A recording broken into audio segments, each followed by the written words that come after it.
Hello, once again, this is Dr. Sujata Magdum, Assistant Professor, Department of Zoology, KTHM College, Nashik.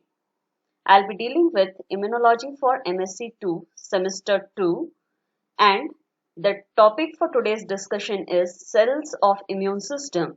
This is in continuation with yesterday's topic, wherein we discussed about the T cells. Today, we shall move ahead to understand the functioning of T cells and will discuss about the natural killer cells in detail.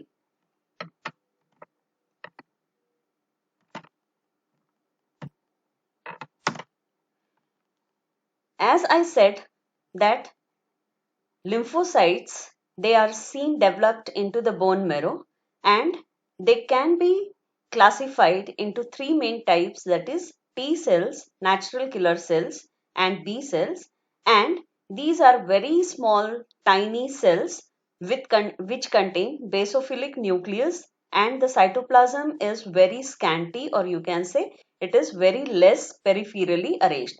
Now, this peripheral arrangement of cytoplasm is only because of the large size of the nucleus. Obviously, all the cell organelles, they will be seen located towards the peripheral region of the cell.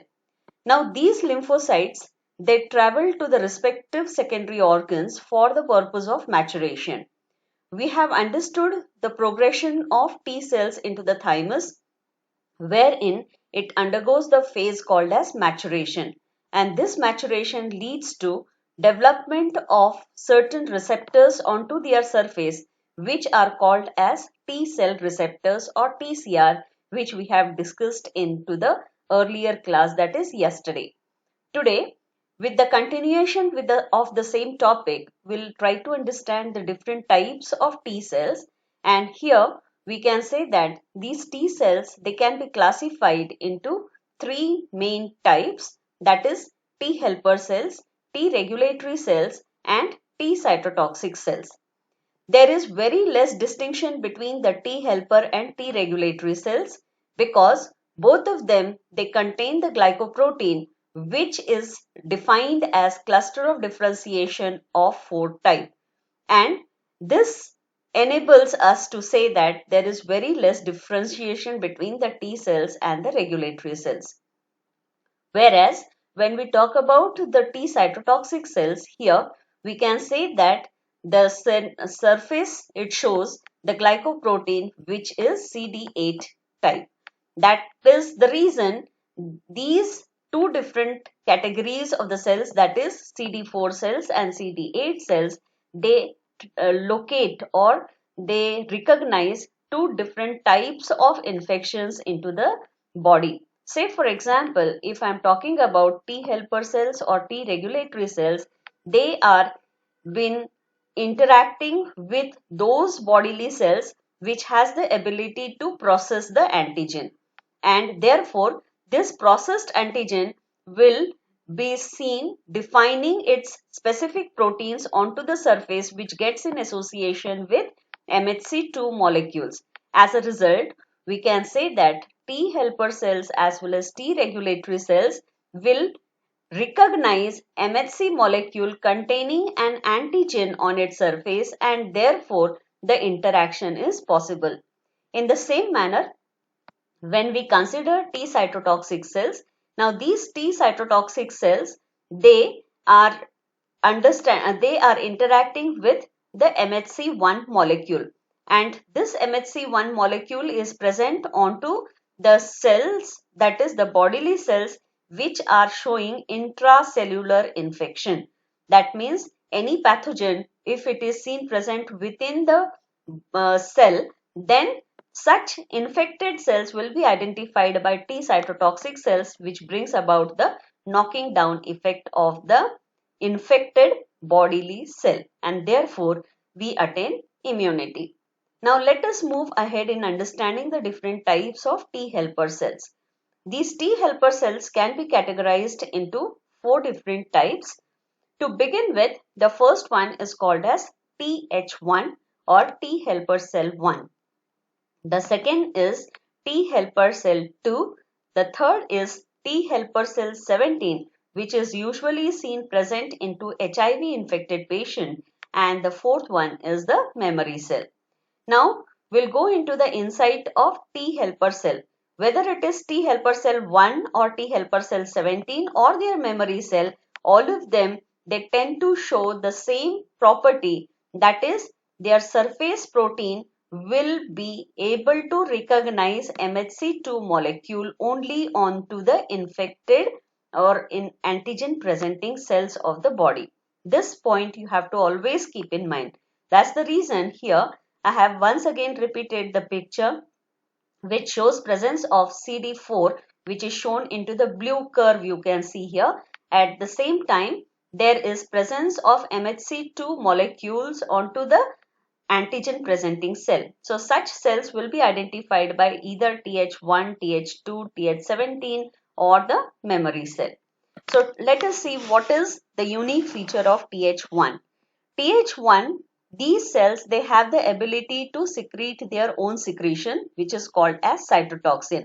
And this cytotoxin which is secreted by Th1, it helps in activating the macrophages or neutrophils. Like here, the antigen presenting cell, if you say or if you consider it as an macrophage or neutrophil which contains an intracellular pathogen. Now these small dots which I have shown you into the diagram, they are defining the intracellular pathogen, and as a result of which the T helper cells, they become active and they respond against such antigen presenting cells, right? So that is the main function of T helper cell.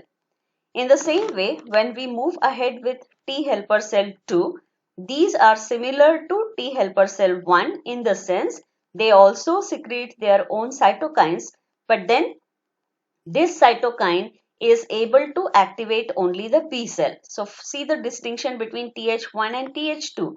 Th1 can activate macrophage and neutrophils, whereas cytokines which are released by Th2, they can activate only the B cell. And once the B cells are activated, these B cells, they are concerned with synthesis of antibodies. Therefore, we can say that T helper cell 2, they are in you can say activating the humoral type of immunity. Moreover, there are different types of antibodies which are present in our serum, and therefore we can say that this variation or diversity of antibody what we get into the serum is because of class switching of antibody, and that class switching aspect of the development of antibodies is once again influenced by the cytokines which are secreted by T helper cells too. This concept of class switching and antibody formation we'll be understanding in detail when we'll begin with the structure of antibodies. Then the third type of helper cell is T helper cell 17. Now this T helper cell 17, it is seen only in case of severe kind of infections like mucocutaneous infection, and the best example, this mucocutaneous infection is quite obviously observed in the patient who are suffering from HIV. And because of this T helper cell 17, we can say that it is responsible for bacteremia and gastrointestinal infection. It leads to these two different types of condition. That's the reason HIV, we say it is a syndrome. That means this is HIV or AIDS disease, it is concerned with bringing about lot many ill factors or development of pathological you can say pathological conditions into the body such as bacteremia or gastrointestinal infection. If we try to understand the lifespan of Th1, 2 and 17, then we can say that it is short-lived in the sense like as soon as their act or their function is completed, then these cells, they are removed from the circulation. Now what makes me say this point here? Because now as I am going to talk about memory cells, these memory cells, they are long lasting cells, and these memory cells, they are seen retained into the body for a longer span of time, and they become activated when a specific type of antigen present into macrophage or neutrophil once again invades into the cell for the second time. So in that condition, immediately the memory cells, they will come into action and then they transform themselves either as Th1 or Th2 or Th17 depending on the type of the pathogen which has made its entry. And thus, because these cells, they can identify that previously such and such kind of pathogen has entered into the body and for whom the cells have participated either in secretion of cytokines which will activate macrophages or neutrophils, or they will activate B cells. We define such cells as the memory cells. Now here I have tried to give you an example. Now the functioning of the different cells. So let us summarize. T helper cells, 1, they are concerned with stimulating the cytotoxic T cells and produce memory cytotoxic cells. And these T helper cell 1, they stimulate macrophages and neutrophils so that whatever intracellular infections or pathogens are present, they will be effectively dealt with. In the same manner, these T helper cells, they stimulate the natural killer cells to kill more effectively or to show the action more effectively.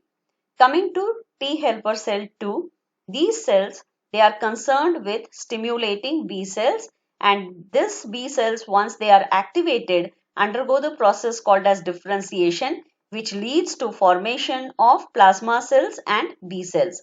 And these plasma cells, they are concerned with synthesis of antibodies, whereas memory cells, they will be seen residing into the circulation and they become active only once again the same kind of pathogen makes its entry. That time the B cell differentiation is not needed. Immediately these memory B cells, they get converted into plasma cells and start synthesizing the specific type of antibody. And as we have a diverse form of antibodies within ourselves, so these diverse antibodies which are present, it is because of the class switching phenomena, and this class switching phenomena of antibody is specifically stimulated by the secretions of T helper cell 2, which is called as cytokines.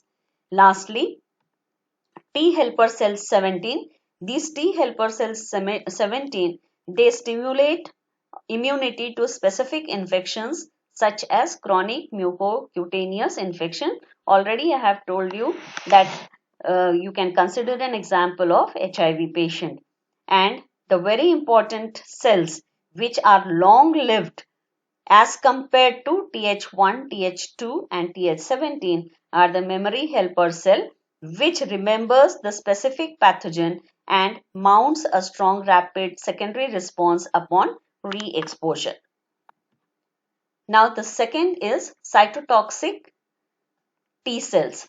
These cytotoxic T cells, they are different from T helper cells because they show presence of CD8 molecules onto their surface. Apart from that, these CD8 molecules, they can identify the MHC1 molecules of the infected cell. So that forms the distinction. Let me just brief you what I mean to say. We are talking about the two different types of T cells here. T helper cell we already discussed, wherein I said that these T helper cells, they are having CD4 cells, whereas cytotoxic T cells, they have CD8 molecule. So what is the function of this CD8 molecule?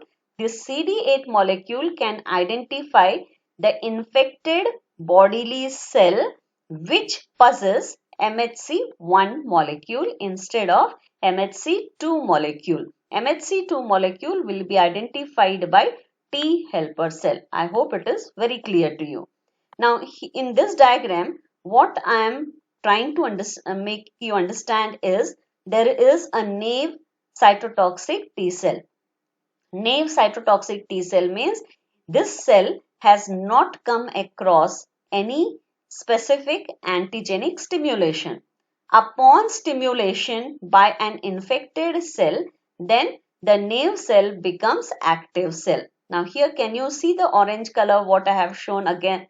This surrounding to the cell, it indicates that the cell is activated. It has transformed from naive to the mature cell. Now this mature cell will interact with MHC1 molecule present onto the infected cell, and as a result of which this activated cell will bring about formation of large number of similar type of cells within the circulation. So formation of similar types of cells is called as clonal selection. This clonal selection enables the infected cell to get killed, because this clonal cells, which are nothing but T cytotoxic cells, they secrete large amount of perforins and granulozymes, which will be interacting with the infected cell, and as a result the process of fragmentation will be seen occurring, right? Then the second type of cells which I am going to discuss with you is natural killer cell. Now this is once again a type of lymphocyte, and the main function of natural killer cell is it will try to identify the virus infected cells or the bacterial infected cell, or in general you can say any pathogen which has made its entry within the bodily cell. As a result, the healthy cells, they get transformed into infected cells. Otherwise also, if there are large number of cancerous cells into the body, they will be identified by the killer cell. And then the purpose of having this killer cell is it brings about knocking effect against such virus infected cells or the cancerous cells. From this picture, I hope it is very clear to you what I wanted to show with reference to natural killer cells. You cannot classify these natural cells as B cells or T cells. They have their total different identity, and therefore they are type of lymphocyte we can say, but they are not B lymphocyte, neither they are T lymphocyte. Why we cannot say B lymphocyte and T lymphocyte is these natural killer cell, they don't they don't remain into the bone marrow, neither they travel to the thymus for the purpose of maturation. Within the circulation itself, they become active whenever there is presence of certain virus or pathogen infected cell or the cancerous cells. Hence, we can say that these natural killer cells, they are important component of innate immune system and brings about any killing of any pathogen which has made its entry within the cell. So, intracellular pathogens will be identified by the natural killer cells, also killing the other cancerous type of cells. Now here, the question will arise like how the natural killer cells can identify the infected cell. It's very simple. Suppose if you concentrate on this first picture, I have drawn the natural killer cell and it has a specific type of arrangement of receptors onto its surface. Now such receptors, they are unique in all the bodily cells. That is why you can see here also there is, supposingly there is a B cell, it will show similar type of arrangement of receptors which is identical both in natural killer as well as B cell. By making this type of arrangement, NK cells will identify such cells as the common cells or self cells, and it will say that there is no need to get destroyed or these cells should not be destroyed. Whereas in case of this B cell, suppose there is a pathogen which has made its entry into the B cells, obviously the pathogen will interact with the cell, and as a result the interaction will lead to change in the surface protein. Can you see the distinction here? The protein here is quite different from the pathogen protein which is expressed onto the transformed cell. As a result, the natural killer cell will identify such transformed cells. sometimes it may so happen that probably these surface proteins, they are totally absent, and even if the surface proteins are totally absent or lacking, then the natural killer cell will identify such cells without the surface protein as the non-self cell, and it will bring about the knocking action by bringing about the lytic action, and therefore we can say the process of immunity will be achieved. Now here it is more clearly shown to you. Let us try to understand the mode of action. Now this is the natural killer cell showing a specific type of proteins onto its surface, and there is a healthy cell whose surface protein it matches with the surface proteins of the natural killer cell. Therefore, both of them, they will happily reside. But if there is a virus seen present into the healthy cell, obviously now the healthy cell will get transformed into infected cell. As a result, the surface proteins, they are totally absent. As few minutes back I said that there could be absence of surface protein, or the surface proteins may get altered. In both the condition, the natural killer cell will identify such infected cell, and as a result there will be action shown by natural killer cell in secreting large amount of perforins. Now what is perforin? Perforin is the proteinaceous secretion which is given by natural killer cell. So this perforin, it will bind to the surface of infected cell, and it will create large number of small pores into the infected cell, as a result of which the cytoplasm, it oozes out of the infected cell, and probably it will bring out the lytic effect. Okay, so this is how the natural killer cell, it brings about immunity. In the next lecture, we'll be understanding in detail the B lymphocyte, their activation, differentiation and their functioning. Thank you.